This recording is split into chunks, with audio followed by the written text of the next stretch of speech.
summer and people want to go out and have fun. All right. Welcome back, everyone. We are here on this beautiful Friday, getting ready for Parashat Vaetchanan.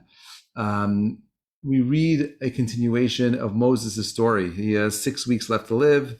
He is giving a sermon, and those ideas are recorded in these Torah readings. The Parashat is an extension of last week's Parashat Devarim, where Moses is telling us about the challenges that we went through as Jews that prevented us from going to the land of Israel. And here, in this week's Torah reading, something very different is taking place. Parashat Vaetchanan begins with the word Vaetchanan. What does the word Vaetchanan mean? Vaetchanan is, Rashi tells us, Ein chinun b'chol makom el lashon matanat chinam. The word Vaetchanan comes from this idea of getting something for free. The idea that, you know what, I'm not deserving of this, but please, I beseech you, Almighty, give me something more than what I deserve. So let me give you some context. Let me give you some background over here. What's going on? Parashat is telling us how Moses wants to get into the land of Israel. And, he can't. God says you're not going. You're punished. No land of Israel for you. So what ends up happening is he starts praying, Vaetchanan. Chachamim tell us the word Vaetchanan has a numerical value of 515. That's right, 515. There are 515 ideas that are expressed in this word. And that is that Moses prays 515 times in order to get into the land of Israel. That is Moshe. Moshe doesn't try once, doesn't pray once and stop. Moshe goes through a whole entire process of praying over and over and over again. Now, I don't know about you, but the second I ask for something and I don't get it, I'm done. I'm finished. No more tefillah, no more praying. Why does he push so hard? That's question number one. Question number two. Some of you may be parents, some of you may not be parents, you may be aspiring parents. I want you to be mindful of the following thing.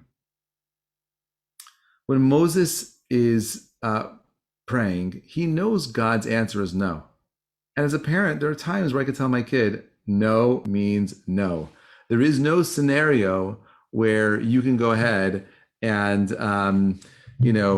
get what you want. As a matter of fact, if you're going to come back and ask me a second time, I'm going to take something else. So I'm going to go out of my way to be super firm and clear that there is no scenario where you're getting what you want.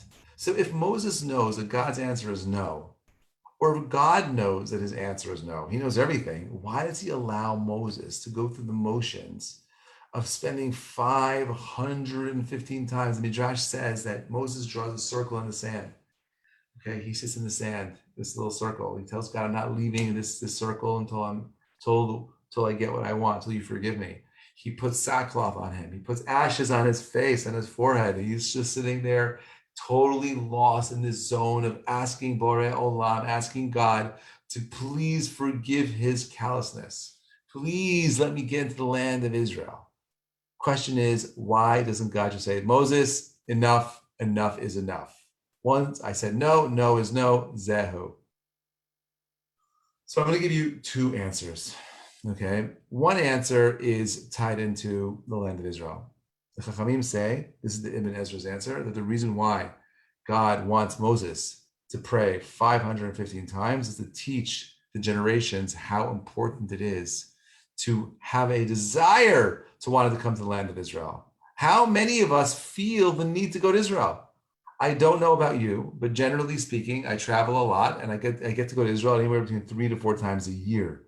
The last 18 months have been so painful because I haven't been to my homeland. I haven't seen my house. I haven't been to my homeland, my place, the place that I call home. I haven't been able to go. It's been so painful, right? And I feel a disconnection. I want to go ahead and be connected, but I can't go. It's COVID. COVID rules have changed reality. So what happens? I have a yearning, but am I praying every day? Do I really have, how far am I willing to go to ask God to help me get to the land of Israel? How much of you listening to this wants to be in Israel? I can't tell. So many people tell me, Rabbi, Israel's amazing. It's just not for me. I don't know the language. I can't make money. No parnasa. The culture is different. It's hot climate. I need to have, seasons, excuses. Listen, I'll be the first one to tell you, not every Jew needs to live in Israel, but every Jew has to have a yearning to want to be in Israel. There's a difference. Don't get complacent and comfortable with the place that you're in. Instead, I want you to think of what you're doing to create a desire, a yearning to be in the land of Israel. That is ultimately what Moshe is teaching us here. God doesn't stop him because he wants to teach the world that Israel is so important that all you got to do is ask and you'll get there. Find a way to move yourself to make Israel a reality. That's all I'm saying. I have a plan. Eventually, I want to be in Israel. I want to do it. I did not know how to raise my kids there, which is why I'm here. But at some point when I could get up and go, sometime in the next 10 years, I plan on going there myself. If you want to be part of my community, I'm happy to have you. I'm happy to help you get there. Please join me for the journey. We'll have a lot of fun. I promise you, whatever you do, don't give up on the dream. You'll see yourselves getting there, because in Judaism, we have this principle that we believe in.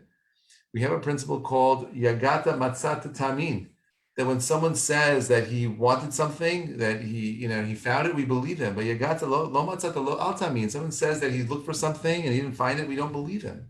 Why? Because we live in a world where en davar omed lifnei haratzon.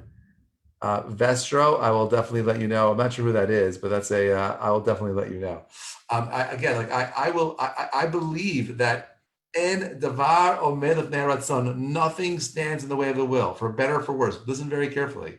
Better or for worse, no matter what you want, God creates a world where he will give you what you want, but you have to be willing.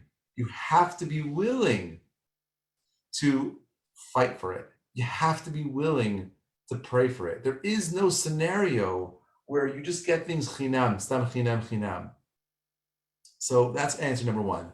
Why does God make Moshe go through the tefillot over and over again? Because he's teaching us this beautiful lesson of Ahavat Yisrael, that we need to create, instill in ourselves and in our children this deep belief, that a feeling, a connection to the land of Israel, because that is our home. That is, I don't know about you, but when I'm in Israel, I am like a fish in water, okay? I feel like I'm in my element. I become alive, I'm animated. As animated as I am here, in Israel, it's like I grow. I feel like I'm 10 times taller. I feel like my mind is sharper. I could get so much done there that I can't do here because I'm so distracted.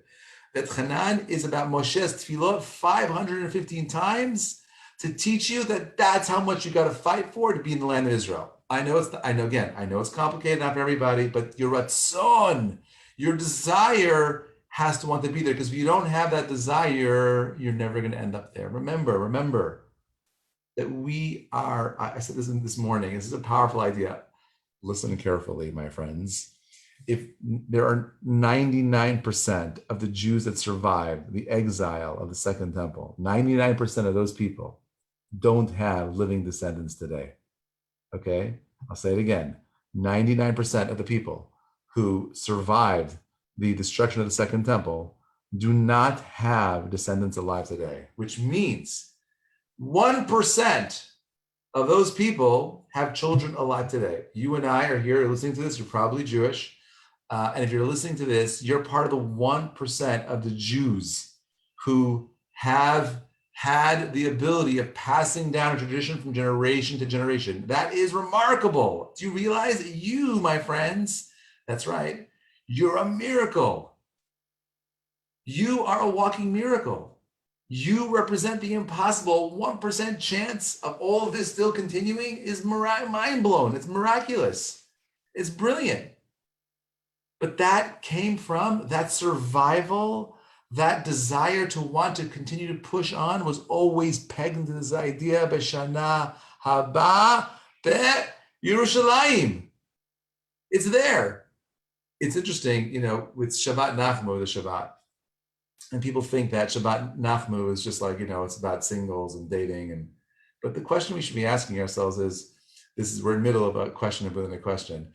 The question is, where's the nechama? Where's the consolation? I mean, we mourned on Sunday. We were sitting on the floor. We took out the lights. We didn't eat. We subjected ourselves to fasting.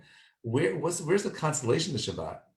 Like, what are we so proud of? I mean, like, where is the comfort? I mean, we still don't have a temple. You know what the nechama is? I'll give you two answers. Nechama number one is that we have Shabbat. Shabbat nachmu. Shabbat is the nechama that we have. The Shabbat is me'eno haba. That Shabbat is a taste of olam haba. That Shabbat is our ability to connect to the infinite. Shabbat Nachamu is about tapping into the consolation. The greatest consolation prize you can walk away with is having a Shabbat. That's answer number one. Answer number two. We know, la halacha, that when someone is mourning for the loss of someone they love, God forbid, we should never know of that kind of loss. But you have someone who died. You have Shiva, you have Shloshim, you have 12 months, okay? We know that in time, the pain that someone holds from losing a loved one will fade away, right? Now, that's not true for, God forbid, someone who's MIA, missing in action. When Gilad Shalit's parents, they were not consoled. Yaakov did not have Yosef for 22 years, no consolation at all, right? Because when something is lost, it's dead, it's gone forever. But when someone is alive, there's still that hope. I think the comfort of Shabbat Nachmu, Baruch atah Adonai melech haolam she'akol nהיה b'dvaro. Oh, I needed that. Excuse me. The comfort of Shabbat Nachmu is knowing that we're still here. Thank you, Peg. Knowing that we're still here. Knowing that you and I are still telling the story and we have a connection to Yerushalayim. It's not dead. That means there's hope. We're going to find it. Yagata matzata ta'amin. If you're still looking for it, you will find it. Did you know that every single vessel for the temple has been built? And different versions of it. You have Shitat Harambam, Shitat Rashi, Shitat Tosfot, the Mizbeach, the Menorah, Mizbeach HaZahav, Mizbeach HaNechoshet. Everything is ready. This way, when we're ready to build the Beit Mikdash, we're ready to rock and roll. That's how much you have to be willing and ready to go through this process of being ready to be in Israel. Again, not for everyone, but certainly desire to be. So Shabbat Nachamu, the comfort is knowing that you and I are here still longing to be back in Israel. That's the comfort. Okay, next. You have excuse me again, I have something in my throat. Daniel wants to know, where are they? There's something called the Temple Institute. You can Google it. There's actually a museum where they don't show all of them, they show most of them. And it's actually really cool. I've taken some of my groups there. It's really beautiful. I think I need a tea, not water. It's not going to do it. I need some chai. All right. So you have the second question is, Moses, he prays over and over again. And the question we should really be asking is, what's the function? If God knows what you deserve and what you need, why are you praying for it? Maybe you don't have it simply because God says that's not good for you. It's not a secret here. I love Porsches. And but maybe God didn't give me one because it's really bad for me. In the Vatican, those are the original ones. The ones I'm talking about, Marie, are the ones that were rebuilt by the Temple Institute.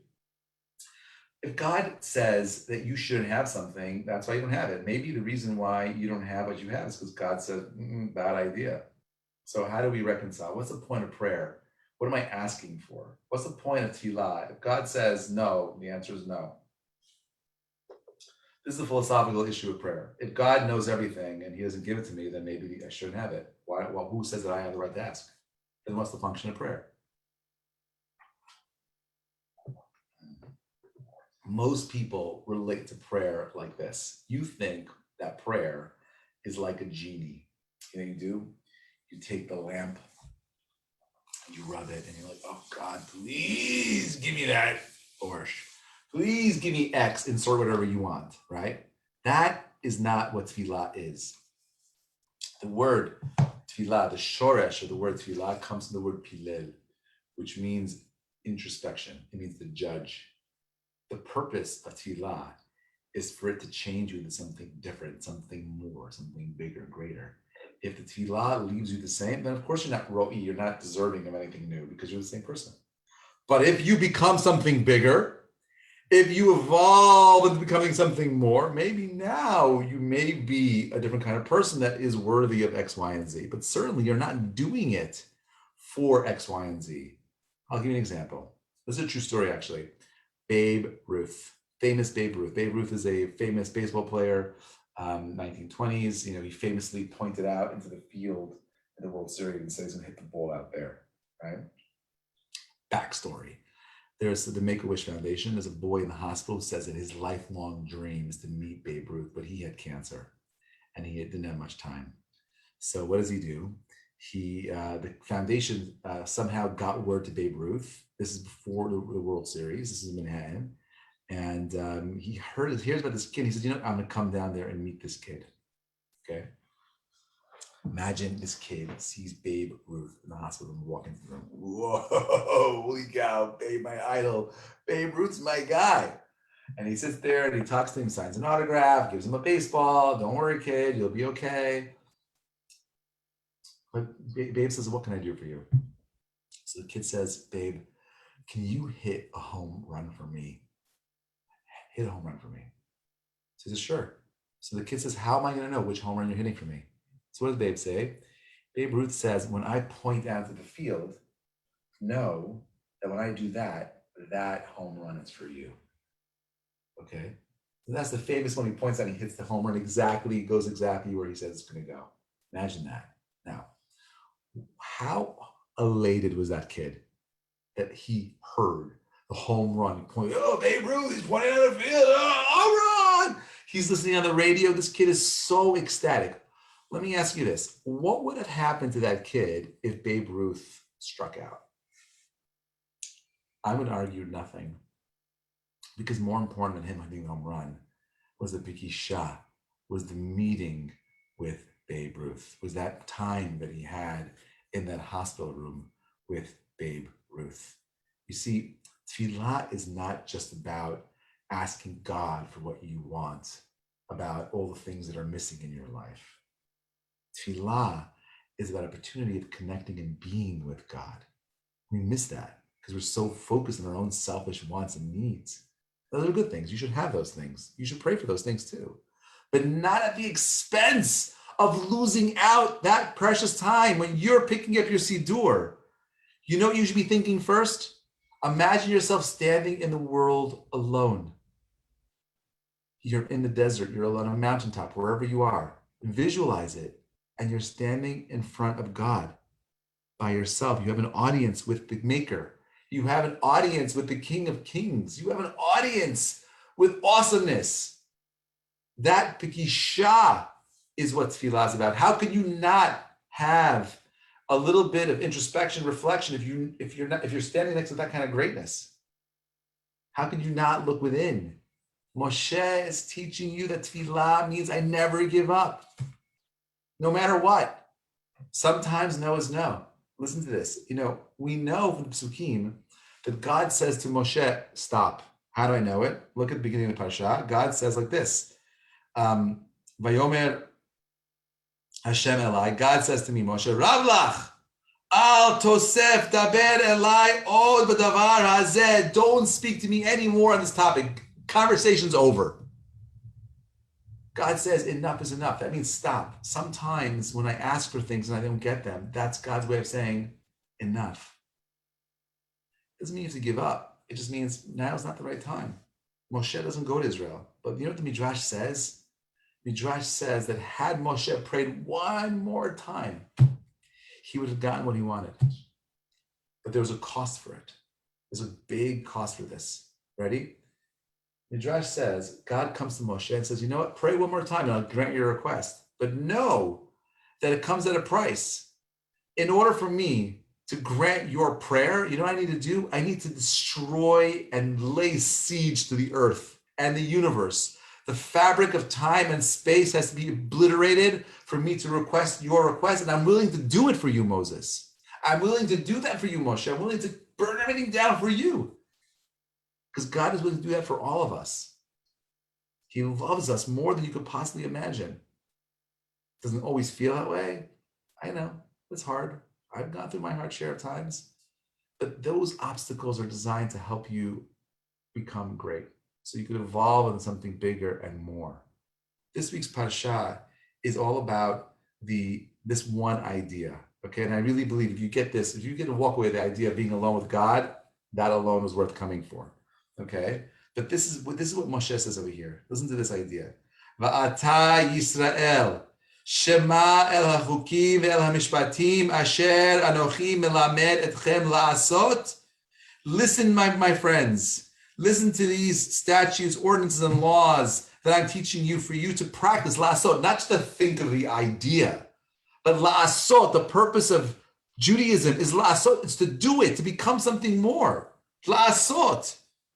Why? Lama'an tichyu. So that you can live. Judaism is not just about, find some mountaintop in the Himalayas and disappear and go do your meditation, yourself to death. That's not Judaism. Judaism is a philosophy of action. And that action could only take place in a world where you and I think about who we are because we want to be more. The purpose of this relationship with God, with a God, is to allow you to become the best moral version of yourself. Because good isn't just avoiding bad. Good is the proactive pursuit of doing good. That is what la'asot is. Parashat Vaetchanan is all about doing everything you can to become something more. It's interesting because the end of the Parashat is such a cool idea. End of the Parashat, we get closer to the end, and you look at the seventh Peric, seventh verse, 7:7, right? Sure, Chabad, you can insert the zero at the end. It says like this. This is fascinating. God did not choose us because we are the greatest in numbers, right? But rather, ki atem hama'at mikol ha'amim. But because you are ma'at, you're the smallest of all the peoples. What's your question? I know you're thinking, Rabbi, come on. The book of Genesis, the book of Exodus, the book of Shemot, Bereshit tells me that God says to Abraham, your children will be like the stars of the heaven and as numerous as the dust, the sand of the earth. And now you're saying over here that God said we're nothing but the small group of people? Listen very carefully, my friends.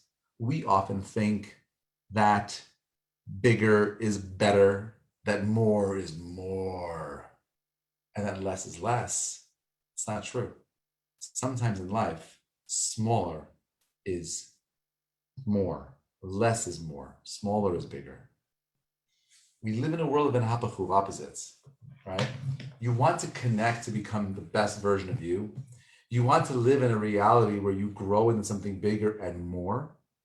That can only happen with you humbling yourselves into a space where you can connect to something that's profound, will profoundly change you. Moshe, his midah was nitzchiyut. Everything he did was eternal. And I believe on some level, the reason why he couldn't come to the land of Israel is because it meant that it could never be taken away from us. If I gave you an unlimited credit card where you could buy whatever you want, would I be helping you or would I be destroying you? I believe that I'd be destroying you. I'd turn you into a charity case. I would destroy you on so many different levels. Infinity is not for everybody. Moshe's desire to go to Israel was important. We learned that's what the Parashat is talking about. But sometimes getting everything that we want in life can be the worst, most tragic thing possible you could possibly imagine. So instead, remember and revel in the small things that we have. Appreciate the nuances. The little things are so profound, so powerful, so beautiful that we all too often gloss over them because not important. The tefillah is the pikisha. The meeting with God is where the value is, not the item that you're praying for. Focus more on the chinun, that matanat chinam, that unique. The matana is not praying and getting what you want. The matana, my friends, is having a moment in time that you've created lasot for yourselves where you can connect to the infinite. Wishing you all a Shabbat Shalom Mevarach May it be a Shabbat of Chinun, of Tefillah, a Shabbat of the recognition of your full maximum potential, a Shabbat where you're able to rest and be completely rejuvenated, a Shabbat where you feel the Nechama, recognize that the only thing that's in the way of us building the Beit HaMikdash is our weak desire to get there. Let's change that so we could go together and dance at Yerushalayim. Shabbat Shalom, everyone. Thank you so much for listening. Have a great weekend. Enjoy.